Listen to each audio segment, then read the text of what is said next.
lectura a un pronunciamiento que voy a realizar respecto a los hechos de días anteriores de boicot a la jornada electoral. Estimo que es necesario que la opinión de quienes representan a las instituciones de México se escuche sobre este tema tan importante. Voy a darle lectura y después hacemos comentarios. Respecto a la jornada electoral del próximo 7 de junio y ante las acciones puestas en práctica para boicotear dicha jornada electoral por parte de grupos opuestos a la reforma educativa, entre estos la Coordinadora Nacional de Trabajadores de la Educación, la CENTE, considero que el ejercicio del voto es un derecho y una obligación de los ciudadanos, que cada elección es una oportunidad irrepetible para decidir sobre nuestro futuro. Votar significa fortalecer nuestra democracia y participar en la definición de asuntos que afectan nuestra vida cotidiana. Las autoridades en sus diversos ámbitos y niveles deben garantizar el ejercicio pleno de este derecho. Necesitamos que los titulares de las dependencias públicas cumplan con sus funciones institucionales de salvaguardar el ejercicio del voto. La libre expresión de las ideas y las manifestaciones públicas de estas están salvaguardadas por nuestra Constitución y nuestras leyes. El ejercicio de estos derechos debe hacerse de manera responsable por parte de la autoridad y por parte de quienes los exigen. La confrontación, la violencia, los daños y la destrucción de instalaciones públicas o bienes privados dañan la convivencia social, afectan la gobernabilidad democrática y entorpecen la solución de los conflictos. Por lo anterior, primero, llamo al gobierno federal y a los gobiernos de los estados a que a través del diálogo y la aplicación de la ley garanticen que la jornada electoral del próximo domingo se realice con normalidad. Segundo, llamo al gobierno federal, a los gobernadores de Oaxaca,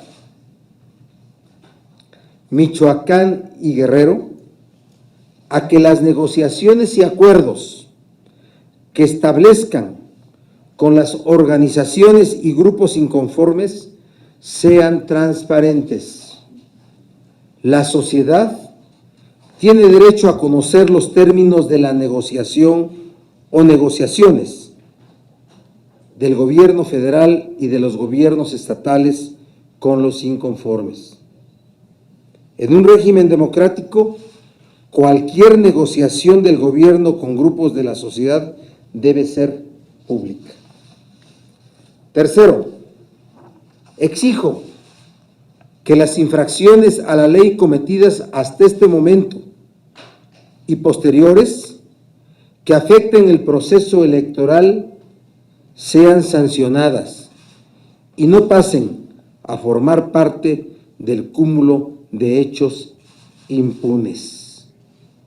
Las campañas no pueden ser el tiempo en que todo se vale y después todo se olvida.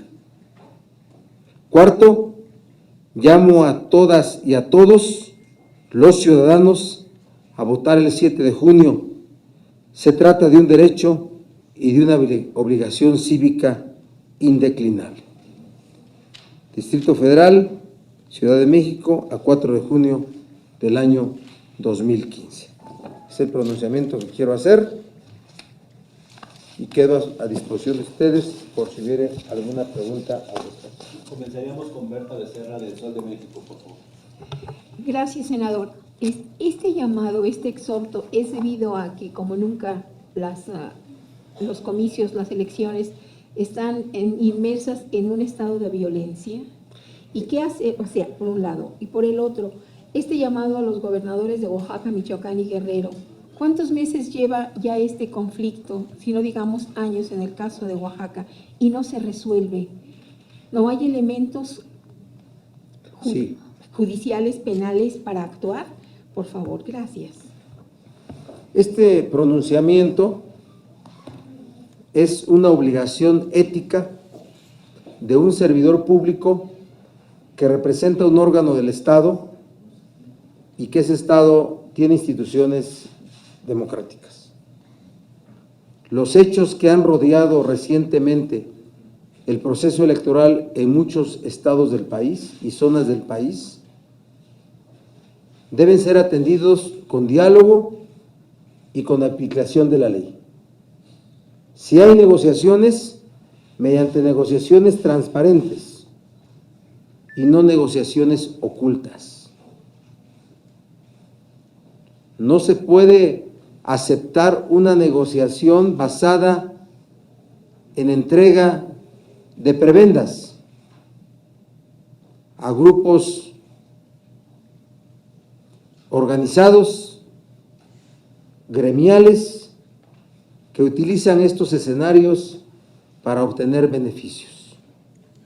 Queremos saber en qué consisten esas negociaciones con ese tipo de organizaciones.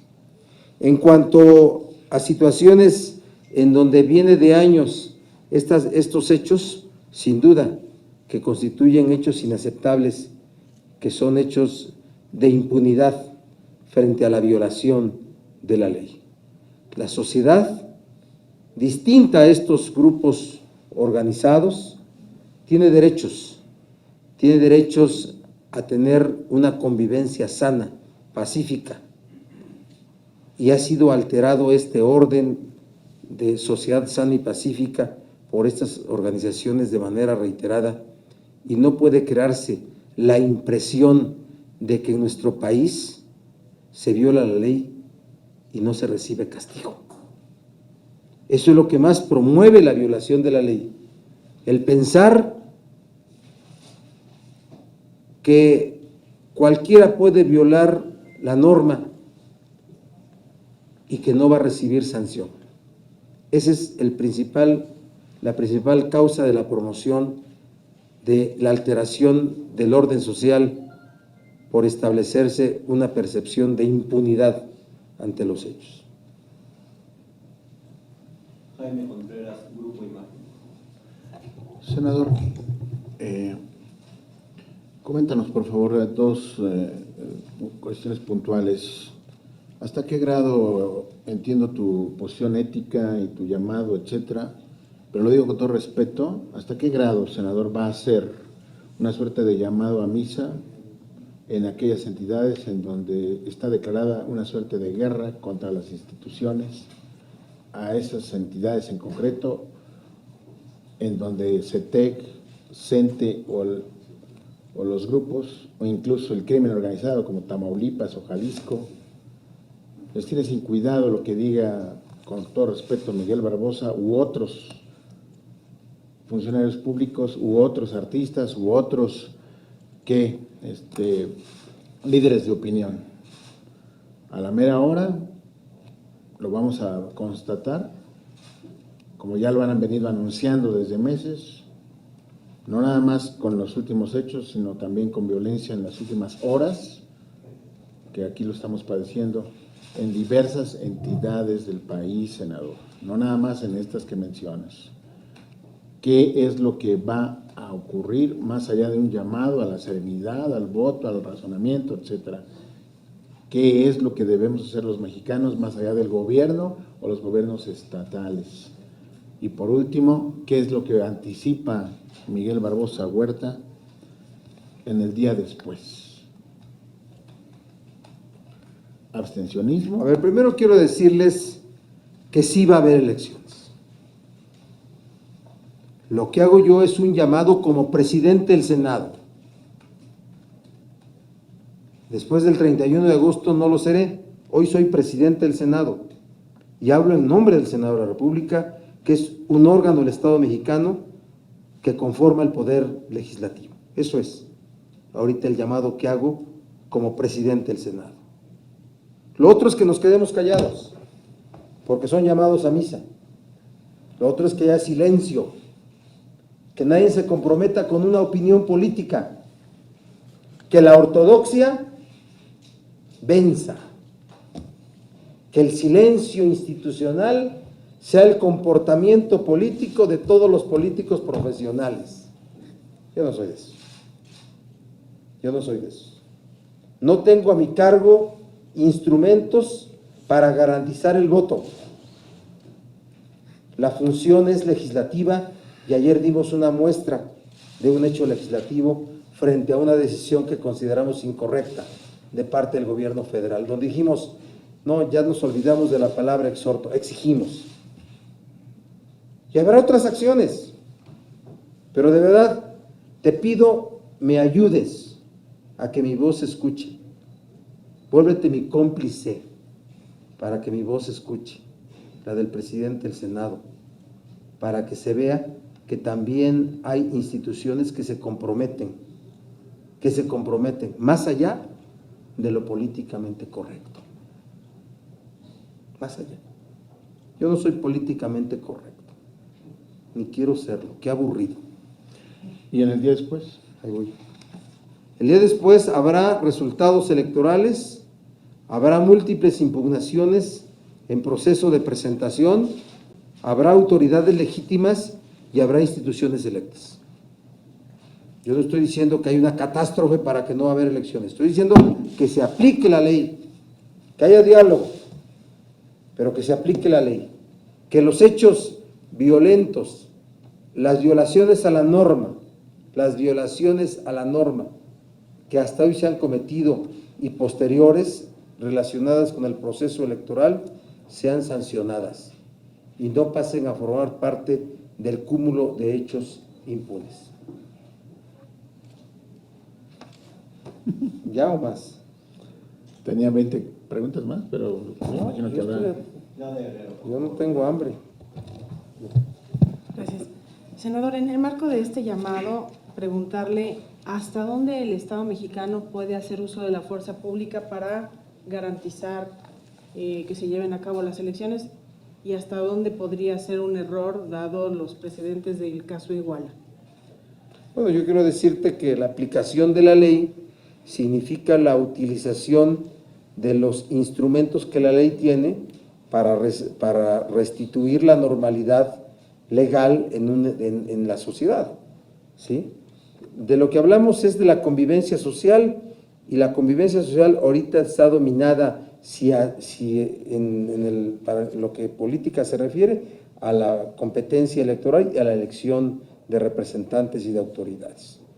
Entonces, quienes tienen los instrumentos de la ley, que lo apliquen, que la apliquen para que se permita el ejercicio del voto. Eso es. Si para ello hay necesidad de utilizar las fuerzas del orden, primero que se agote el diálogo y después que se utilice las fuerzas del orden solo para garantizar el ejercicio del voto.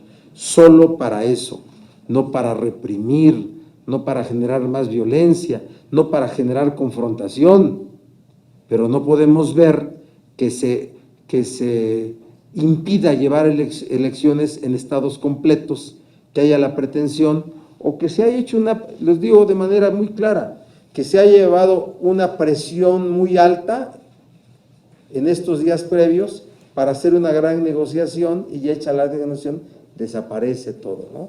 Ya hubo hechos ilegales, que haya sanciones. Ya hubo quienes se dijeron que son los autores intelectuales y los jefes y los comandantes de los grupos que han cometido este tipo de violaciones, que se les sancione. Por favor, si no, ¿cuál es la cultura de la legalidad que estamos instalando en nuestro país? ¿Sí, Claudia? acusados de narco, que por cierto, sí, no me lo contesté. Yo quiero decirte que ahorita lo que ha resaltado es el tema del bloqueo en etapas electorales. El tema del narco es un asunto de combate frontal al crimen organizado. Ya no narco, al crimen organizado. Ellos influyen, ellos determinan resultados. Que se garantice el voto libre, consciente, razonado, el que decida de la sociedad, ¿sí? Y que se ejerza la ley. Yo no estoy hablando que haya diálogo con el narco, estoy hablando que haya diálogo con los grupos de otra índole que están presionando en este proceso electoral. Con el narco no hay diálogo, ahí hay confrontación y hay un asunto de aplicación irrestricta de la norma. Gracias, Berta.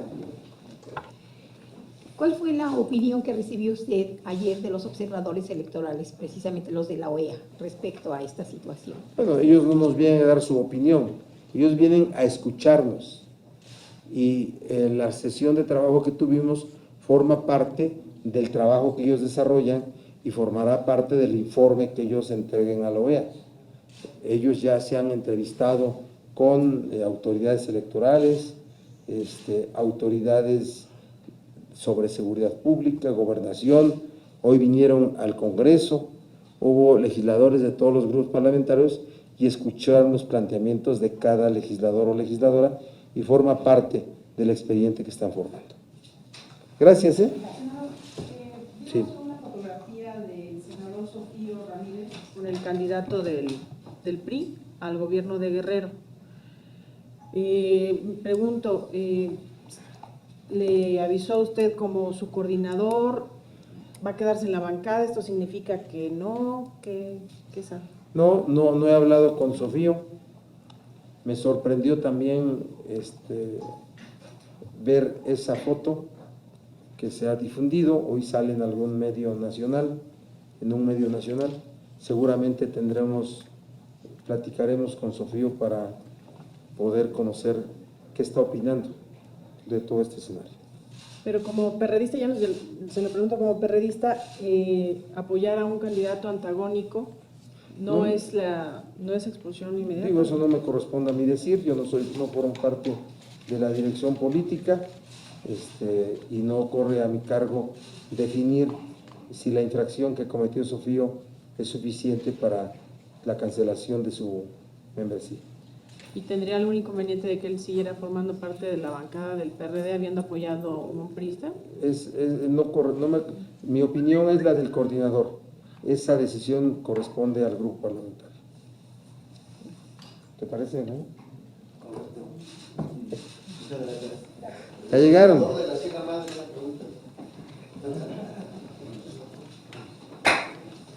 Gracias.